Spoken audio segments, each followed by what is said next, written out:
Zarafatsız deyəsən mən də özüm azdım burada. Bu azan turistlərdən biri də deyəsən mən olacağım. O nədir orada elə?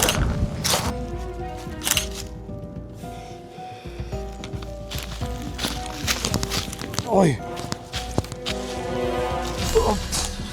Ayaq. Bu ayaq. İşte.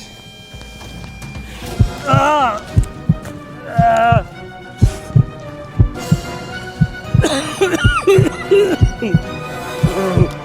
Nəfəsimə nəsə getdi buradan.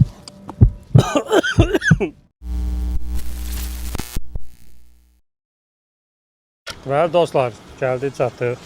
Sürücü mənə 1 saat gözləyəcək. Həmin o intihar meşəsi burada başlayır. Burada mağaralar var. Ona görə həm də turistlər gəlir. Lakin burada cığırlar var. O cığırlarla gedib həmin o yeri tapmaq lazımdır.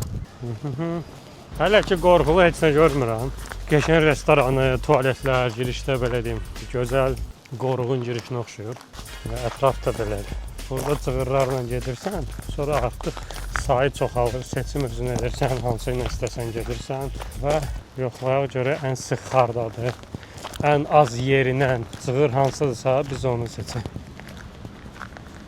Daha adrenalin olsun. Bu həmin o intihar meşəsidir.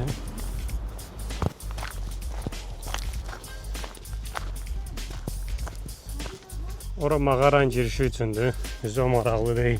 Bizə turistik hissə maraqlı deyil. Burayla bağlı maraqlı, həm də qorxulu açıqlamaları bildirim. Bəzi məlumatlar toplamışdım. 9-cu əsrdən bəri buraya Şinto və Buddhist rahiblər meditasiya və təcrid üçün gəlmişlər. Sonra 19-cu əsrdə bəzi ailələr, yoxsul ailələr öz yaşlı nümayəndələrini gətirib burada azdırırmışlar. Bu səbəbdən burada deyirlər ki, bəzi fikirlərə görə burada ruhlar ağ formada bəzən axşamlar insanlar görünür. Burada maqnit mineralları çox olduğu üçün kompas düz işləmir. Bu səbəbdən bəlkə də hər il burada çoxlu turistlər gəlir və qayıtmır. Bura belə bir qorxulu bir yerdir. Getdikcə görünür ki, sakitçilik insanlardan uzaq, haradakı insanlar öz həyatlarına son qoyurlar.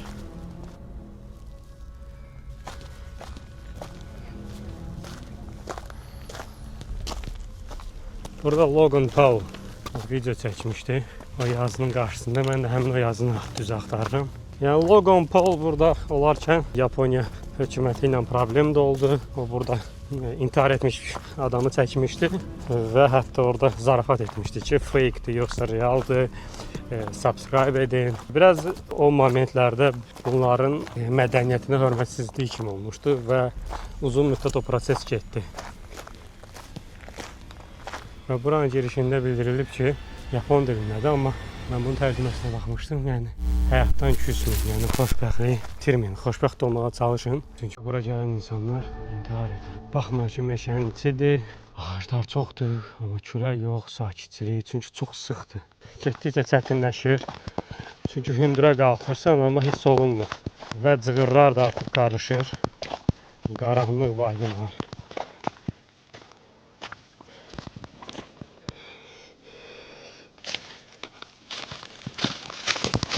Oy!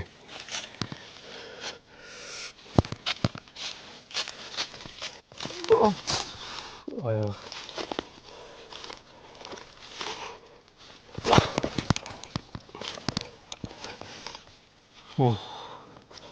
Belə sonsuza qədər gedir. Ayağı.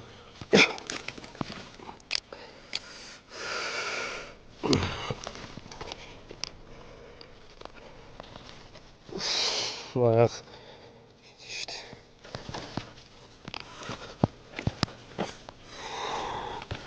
Sıxışın tərəfdə. Zarafatsız deyəsən mən də özüm azdım burada. Bu itən bu azan turistlərdən biri də deyəsən mən olacağım. Fürsət yoxdur. Burada fikir verirsiniz, torpaqlar dağılır. Mən də çalışıyorum ki, gəldiyim cığırı tapam. Az tərəfdən gəlmişdim.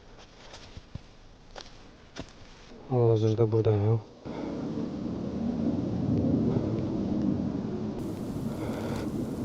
İşləmir, ona görə çıxışı bilmirəm.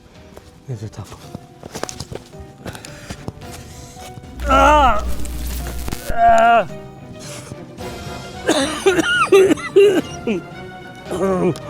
Nəfəsimə nəsə getdi buradan. Burada qəribə bir toz var.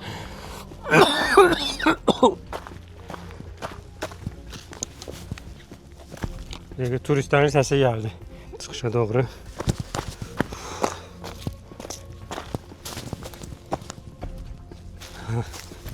Su nədir üstündə? Dostlar, nəsə çıxışa doğru bir yol tapdım. Buradan tez canımı qurtarmaq lazım. Nəsə belə çox skriptdən kənar gedir. Bu internetdə normal işləmir. Oxumuşdum da bu kompas burada nəsə düz göstərmir. O kompasda problem var. Bəlkə də əslində turistlərin itimə səbəbi ona görədir. Həmin o turistlərdən biri olmaq istəmirəm. Ona görə düşünürəm ki, yavaş-yavaş intihar meşəsi ilə bitirmək lazımdır. Çox belə negativ enerjisi var.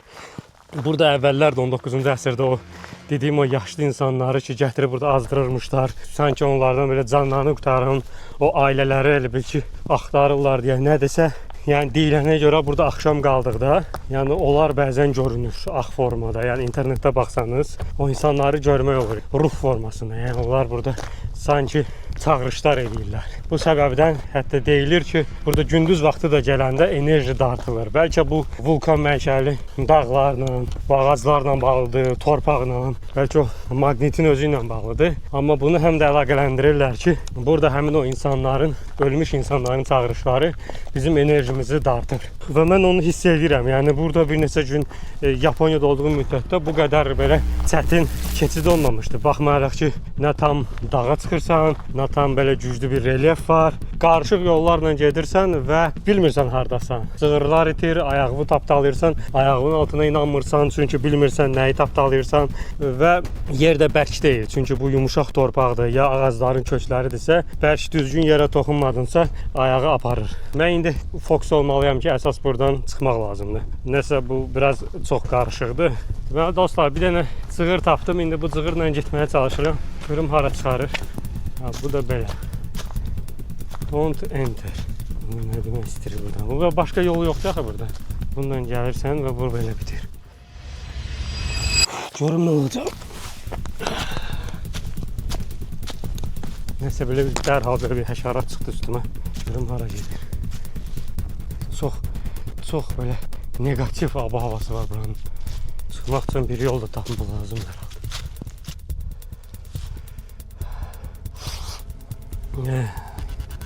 Sakitçi. Həmin o cığır buydu. Gəldim ondan bura çıxdım. Getmək istəyirəm. Mən çıxış aparacaq. İndi rahat danışmaq olar, biraz həyəcan getdi. Plan üzrə düşünürsən ki, okey, gedim, çəkiliş eləyim, sağa gedim, sola gedim. Biraz nəsə maraqlı olur, biraz kənara getsən, hər tərəf eyni cür görünür deyə. Avtomatik çıxdıqsa kənara, heç bilmirsiniz hansı tərəfdədir, çünki burada kompas işləmir. Gəlib o ana çatırsan ki, haradakı görürsən ki, mən buradan çıxmaq lazımdır. Taksi gözləyir, onu da tapa bilmirsən. Amma yaxşı ki, bu cığırı tapdım. İndi bu cığırla görüm mənə hara aparır. Və mən gözləyirdim ki, düşünürdüm burada çoxlu turistlər olacaq, həm də youtuberlar. Amma baxıram, yoxdur, girişdə var idi, gəlmirlər, içəri keçmirlər. Yəni buranın haqqında o qədər oxuyublar bəlkə də, artıq risk etmək istəmirlər. Burada doğrudan da intihar halları olur, statistikanı mən sizə çatdıracağım. Yəni bu mövzuda çoxlu hadisələr baş verir. Nədir orada elə? Təəccüblənmirəm, belə qəribə nəsə görəndə. Sadəcə düşünürəm buradan çıxandan sonra tapmaq da çətindir. Çünki mən kameraya danışıram və 360 çevrilirəm və çevriləndə bu istiqamətlər itir. İstiqamətlər də itəndə burada bir cığırdır. Yəni mən xəritəsindən baxmışdım, internet işləyəndə. Baxmışdım ki, bir cığırdır, bölünür. Yəni onu itirdinsə, biraz qabaqda sağ-sol edirsən, çevrilirsən və artıq itirirsən o dağlanı. Bu arada Mr. Elo səhifəsinə abunə olmağı unutmayın. Belə maraqlı videolar hazırlayım. Adrenalin dolu. Özümün də qorxduğu anları çəkib paylaşım. Instagramda, TikTokda və YouTube'da Mr. Elo Penguin logosu ilə olan səhifəni izləyirsiniz. Və bu arada baxın, burada hətta o yazıların bəzilərini siliblər. Bunun nə məqsəd üçün olduğunu bilmirəm, amma belə deyim, həyatdan küsənlər buralara çox gəlir. Bu yazıları mən tam başa düşmürəm. İngilis dilində də adları yazılıb. Mənə çıxış lazımdır. Burada çıxışla bağlı, exitlə bağlı nəsə yox. Bəlkə də budur exit, çıxış yazılan. Onu da kimsə aqressiv formada parçalayıb. Diqqətimi bir məsələ də çəkdi. Bu oteldə bir nəfərlə, oranın işçisi ilə söhbət etdim. Deyir ki, burada həmçinin insanlar intihar adı ilə belə kobud səslə aradan çıxırlar. Nə edirlər? Məsələn, hər hansı bir problemləri var, bank borcları var, uşaqlar var, əziyyət çəkir həyatda və qərar verir ki, dəyişsin. Nəhayət çıxışı tapdım. Maşın səsini bilməzdim ki, bu qədər çox sevərəm. Yəni maşınların səsi gələndə Bakıda deyirəm, səssiz yerə gedim. İndicə maşınların səsinə sevinirəm. Çünki bu o deməkdir ki, mənim gözəl sürücüm gözləyir. Ona 1 saat demişdim, amma 1 saatdan çox oldu. Görün buradadır. Hardadır? Happy to see you again. Thank you. Back from there, you know. İndi gedirəm növbəti şəhərə. İzləməkdə qalın. Bu səhifəni izləməyi unutmayın. Mr. Hello, TikTok, Instagram, YouTube'da.